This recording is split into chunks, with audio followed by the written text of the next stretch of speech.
to you about anything he's ever read or heard. There'd been a blizzard, remember, and the team had to withdraw from the tournament, in '44, and the Utes went went back to the Garden and beat Dartmouth 42-40. KimPeek is the real life Rain Man. Santa Fe Trail. And when did that come out? 1940. You know, same year as Cantrell. You know the. And who won the World Series that year? It was Cincinnati 4, Detroit 3. Is that Cantrell? Who is most valuable player? Ernie Lombardi. His parents never dreamed this would have been possible when he was born. When KimPeek came into this world back in 1951, doctors told his parents he'd never walk. He'd never talk. Right over there was where I had my heart. Yeah, your heart. Right. Back then, doctors said Kim's parents should just give up on him. At 9 months, had been recommended for institutionalization, and we couldn't do that. And we took him home and decided, well, we're just going to have to take care of him the best way we can. Whatever he needs, we'll try to help him. At that point, we didn't have the research we do now. Doctors just threw Kim into a huge group labeled mentally retarded and didn't provide the family with any help or support. Even though some experts said he had an IQ of 72, by the age of 16 months, Kim was reading books. By the time he was 6, Kim did a lot of things other kids his age couldn't do. He was already reading, and he could write cursive, and he could print. And he could speak well. He said, what did the word confidential mean? Confidential is what he said. And his mom says, where did you see that word? He said, you haven't read the paper, it's right here in the headline. He had big vocabulary at 3. And so he looked, and there it was, and she says, why don't you look it up in the dictionary? So he crawls across the front room into the little stand where he had a dictionary. In about 20 seconds, he said, I found it, but I don't know what it says. His constant thirst for knowledge has never been quenched. Kim's favorite thing to do is to read books here at the Salt Lake City Library. You're a good man, and a good first to 3 to get to look for the thing, and then to 4. Good job.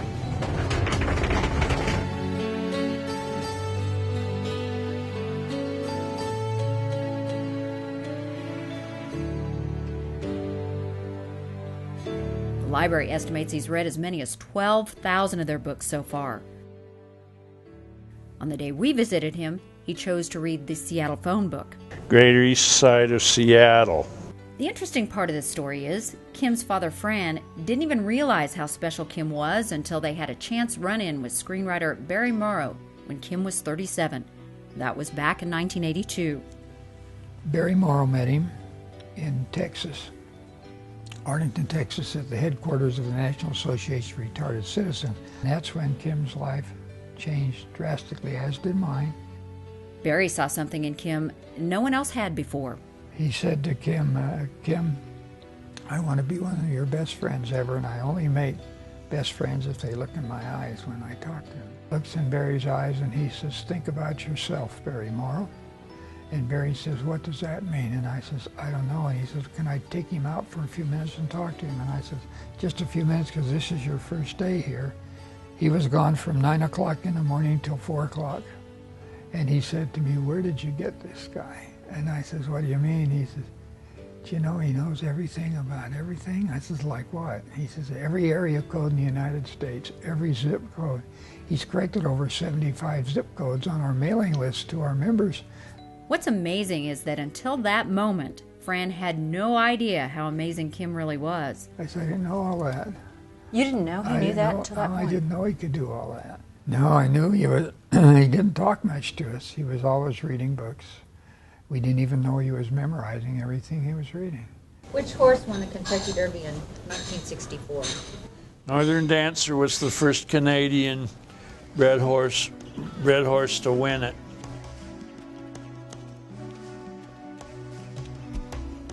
After that meeting, it took Barry Morrow about 3 years to write that screenplay.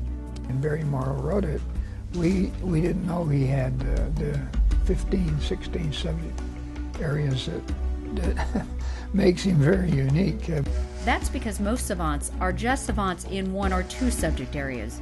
It's extremely rare to be a mega savant. In fact, Kim is one of only 3 mega savants alive in the world today. The depth of his knowledge is unbelievable. In Emmitsburg, Iowa, Kim, 2 highways intersect. What highways? That's 47 and 18. And it's amazing some of the things he can do with numbers. Like calendars is a fascinating part of him. Then he knows all the area codes, all the zip codes, all the roads in the United States. Send a letter to zip code 50528. Where's my letter go? Iowa. Cylinder, that's the 424, and they've only been that way about 40 years as it was 424. You know that you follow it is the Frontier Communications,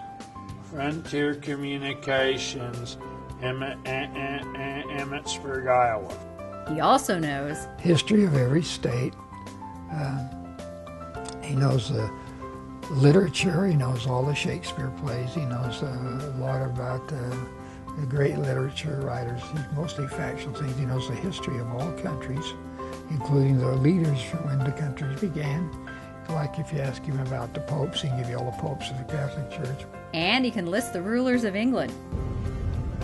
Egbert, Ethelbald, Ethelred, Ethelwolf, Ethelred, Ethelwolf, Ethelred the First, Alfred the Great, Edward the Elder, Athelstan.